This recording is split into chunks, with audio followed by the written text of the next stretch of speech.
ठाकरे बंधूंनी एकत्र महानगरपालिका लढाव्यात असा लोकांचा दबाव। इंडिया महाविकास आघाडीची स्थानिक स्वराज्य संस्थात गरज नाही, मनपा निवडणुका स्थानिक मुद्द्यांवरती लढल्या जाव्यात, संजय राऊतांचं वक्तव्य। दीपक केसरकर सावंतवाडीच्या मोती तलावावरील कावळा। माजी मंत्री दीपक केसरकरांना संजय राऊतांचं प्रत्युत्तर। ठाकरे महापालिकेच्या पैशांवरती जगणारे, केसरकरांनी टीका केली होती। जनसुरक्षा विधेयक आज विधानसभेत मांडणार। जनसुरक्षा विधेयक मांडल्यानंतर विरोधकांनी आक्षेप घेतला होता। महसूल मंत्री बावनकुळेंच्या अध्यक्षतेखाली समिती नेमण्यात आली आणि अहवालानंतर अखेर आज विधेयक विधानसभेत मांडलं जाईल। जनसुरक्षा विधेयक संयुक्त समितीचा अहवाल माझ्याच्या हाती। विरोधक आणि सामाजिक संघटनांच्या विरोधानंतर महत्त्वाचे बदल। व्यक्ती आणि संघटनांऐवजी कडव्या विचारांच्या तत्सम संघटना असं नमूद करण्यात आलंय। 12,500 सूचना, हरकतींनंतर 3 महत्त्वाचे बदल। डॉक्टरांच्या सल्ल्यानुसार तानाजी सावंत पावसाळी अधिवेशनाच्या अंतिम आठवड्यात सहभागी होतील। हृदयावरती शस्त्रक्रिया झाल्यानंतर अधिवेशनाला उपस्थित नसल्याची सावंतांच्या कार्यालयाची माहिती। बोगस बियाण्यांच्या संदर्भामध्ये आज विधिमंडळामध्ये महत्त्वाची बैठक संध्याकाळी 6 वाजता होणार। या बैठकीमध्ये कृषी विभागाच्या अधिकाऱ्यांवरती कारवाई होण्याची शक्यता आहे। राज्य मंत्रिमंडळाची आज महत्त्वाची बैठक, अनेक महत्त्वपूर्ण विषयांवरती चर्चा होणार।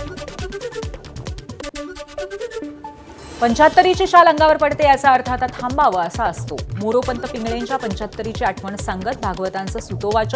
75 नंतर माणसाने बाजूला होत इतरांना संधी दिली पाहिजे असंही लिहिलं।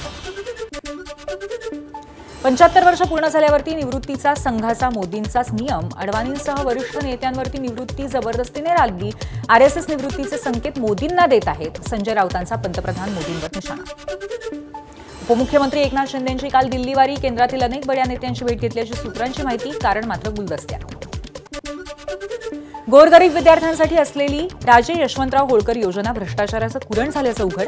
माझा इन्व्हेस्टिगेशनमध्ये धक्कादायक वास्तव समोर आलंय। मंत्री अतुल सावेंच्या जिल्ह्यात मोठा गैरव्यवहार।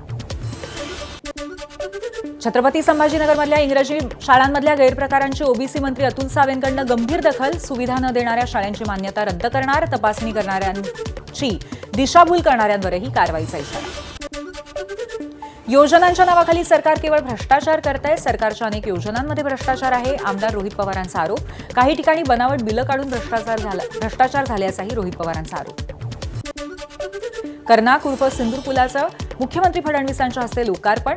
दक्षिण मुंबईतल्या पूर्व आणि पश्चिम भागाला जोडणारा सिंदूर पूल खुला झाला।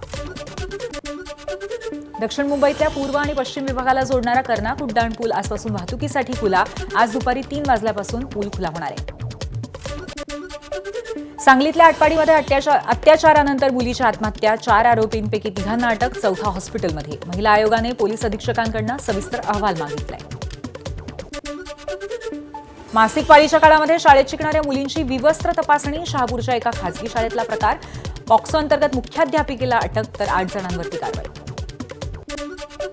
बीड जिल्ह्यामध्ये पोलीस अधीक्षक कार्यालयासमोरच हाणामारी, व्हिडिओ व्हायरल। 3 जणांकडून एका व्यक्तीला बेदम मारहाण। अखेर स्थानिक पोलिसांनी मध्यस्थी करून भांडण सोडवलं। जालना जिल्ह्यातल्या अंबड इथे भरदिवसा एसबीआय बँकेतनं तब्बल 2,30,000 रुपयांची बॅग लंपास। घटना सीसीटीव्हीत कैद। 4 चाकी 300 फूल खोर दरीमध्ये कोसळली। सडा वाघापूरच्या उलट्या धबधब्याजवळची घटना। या घटनेत चालक गंभीर जखमी झालाय आणि त्याला हॉस्पिटलमध्ये दाखल करण्यात आलंय। मोकाटगाईचा बालकावरती जीवघेणा हल्ला। घटनेमध्ये बालक गंभीर जखमी। जळगाव जिल्ह्याच्या 40गाव शहरातली घटना। मोकाट फिरणाऱ्या जनावरांचा बंदोबस्त करा अशी स्थानिकांची मागणी।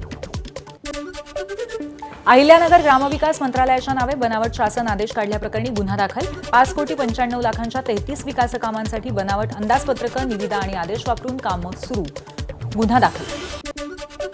धाराशिवच्या परंडा इथे 4 वर्षांपासून गणित आणि विज्ञानाचे शिक्षकच नाहीत। जिल्हा परिषद प्राथमिक शाळा बंद।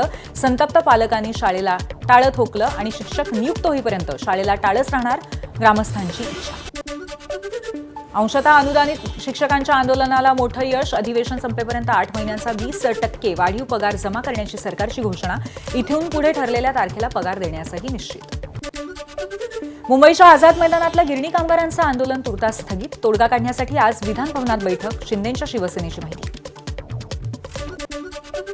मुंबईतल्या विलेपार्लेमधल्या जैन मंदिरावरची पाडकामाची कारवाई योग्यच, उच्च न्यायालयानंही लावली मोहर. पाडकामानंतरचे ढिगारे उचलण्याचा खर्चही ट्रस्टने करण्याचा निर्देश. धाराशिवमधल्या 621 ग्रामपंचायतीतल्या सरपंच पदाची आज प्रवर्गनिहाय आरक्षण सोडत 621 पैकी 312 ग्रामपंचायतीसाठी महिला सरपंच आरक्षित. गळक्या बसमुळे छत्री उघडून बसमधनं प्रवास. भंडारा जिल्ह्यातील तुमसरमधला प्रकार. तुमसर एसटी आगाराचा बसचा व्हिडिओ व्हायरल. पेण जिल्ह्यातल्या पोलीस वसाहतीची अवस्था अत्यंत बिकट. कोणत्याही क्षणी वसाहत कोसळण्याची भीती. तर पोलीस अधीक्षक आंचल दलाल यांना स्थितीची माहिती देण्यात आलेली आहे. नंदुरबारमध्ये 15 वर्ष उलटली तरी पुलाचं काम पूर्ण होईना. जीव धोक्यात घालून आदिवासी बांधवांना काढावी लागली नदीतनं वाट. प्रशासनाच्या कामावरती प्रश्नचिन्ह. राज्यामध्ये बुधवारी कोरोनाच्या 9 रुग्णांची नोंद. एकाही रुग्णाचा मृत्यू नाही. नव्या रुग्णांमध्ये मुंबईत 7 आणि पिंपरी चिंचवडमधले 2 रुग्ण. नागपूरच्या कामठी इथल्या रमानगर ओव्हरब्रिजवरच्या रोडचा काही भाग खचला. सततच्या पावसामुळे डांबरी रोडचा खालचा मातीचा भराव वाहून गेला. विदर्भामध्ये मुसळधार पावसामुळे अनेक ठिकाणी पूरपरिस्थिती. जनजीवन विस्कळीत. या पूरपरिस्थितीत विदर्भामध्ये गेल्या 2 दिवसात 7 जणांचा मृत्यू. चंद्रपूर जिल्ह्यामध्ये वैनगंगा नदीच्या पुरामुळे हजारो हेक्टर क्षेत्र प्रभावित. गोसेखुर्दमधल्या विसर्गामुळे वैनगंगा नदीच्या पाणी पातळीत मोठी वाढ. नाशिकच्या गोदाकाठावरील जनजीवन पूर्वपदावरती. पूरपरिस्थिती ओसरली. आता गोदाकाठावरती पुन्हा एकदा धार्मिक विधी सुद्धा सुरू झाले. मागच्या 48 तासांमध्ये भंडाऱ्यामध्ये अतिवृष्टी. आता पूर ओसरायला लागलेला आहे आणि स्थिती हळूहळू पूर्वपदावरती येते. गोंदिया जिल्ह्यामध्ये पाऊस थांबला. मात्र वैनगंगा नदीच्या धापेवाडा बॅरेज आणि वपुजारी टोला धरणातनं पाण्याचा विसर्ग सुरू आहे. काल बंद असणारे सगळे मार्ग आता खुले करण्यात आले. हैदराबादमध्ये ईडीकडनं 29 अभिनेते आणि सेलिब्रिटीजवरती गुन्हे दाखल. प्रकाश राज, विजय देवरकोंडा, राणा दगुबत्ती, मंजू, लक्ष्मी, अनन्या नागल्ला आणि श्रीमुखीवरती सुद्धा गुन्हे.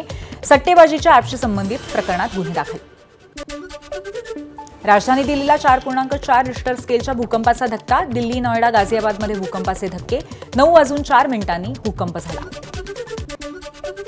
तब्बल 10 सेकंद राजधानी दिल्ली हादरली. हरियाणाच्या झज्जर भागामध्ये भूकंपाचा केंद्रबिंदू असल्याचं कळलंय. हरियाणाच्या जिंद आणि बहादूरगडमध्ये सुद्धा धक्के जाणवले.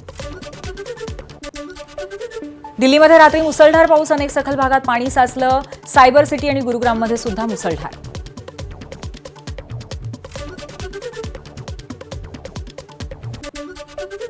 गुजरातच्या बडोद्यातील पूल दुर्घटनेतील मृतांचा आकडा वाढला. बडोद्यातील पूल दुर्घटनेमध्ये आतापर्यंत 15 जणांचा मृत्यू.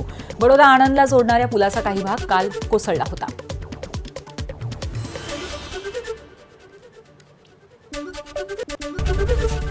एबीपी माझा, उघडा डोळे बघा नीट.